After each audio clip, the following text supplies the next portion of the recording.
રોષને કારણે તામ્રવર્ણ એટલે કે લાલ પીળા થયેલા ઋષિ બાળક કૌશિકી નદીનો જળ લીધો હાથમાં, દર્ભને સ્પર્શ કરી મુખમાંથી વાણીનું બાણ છોડ્યું છે, વાક વજ્ર છોડ્યું છે.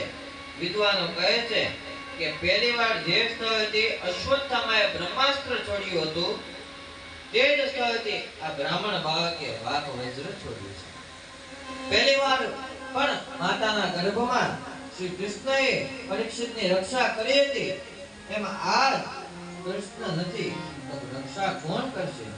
અને કૃષ્ણ ક્યાંય ગયા નથી. કૃષ્ણે બીજી વાર પણ પરીક્ષિતની રક્ષા કરી છે. ક્યાં રૂપમાં? તો કે શ્રીમદ ભાગવતના રૂપમાં આવી. ભાગવત એ ભગવાનનો જ વાંગમય સ્વરૂપ છે. શાપ આપતા શૃંગી ઋષિ કહે છે, જેણે વેદની, શાસ્ત્રની, ધર્મની, સંસ્કૃતિનું, મર્યાદાનું ઉલ્લંઘન કર્યું, મારા નિરપરાધ પિતાના ગળામાં મૃત સર્પ પહેરાવ્યો છે, એનું આજથી 7મે દહાડે તક્ષક નાગના દંશથી મૃત્યુ થજો.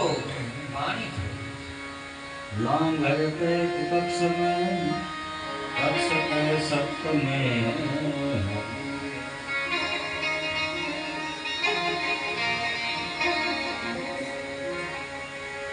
लांग हरे पे की मरिया करे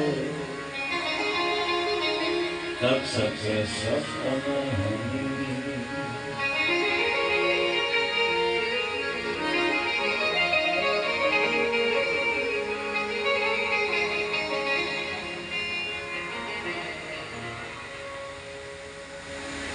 શૃંગી દોડતો આવ્યો પોતાના આશ્રમ. પિતાજીને જોઈ અને દુઃખી થયેલો મુક્ત કંઠે રડવા લાગ્યો.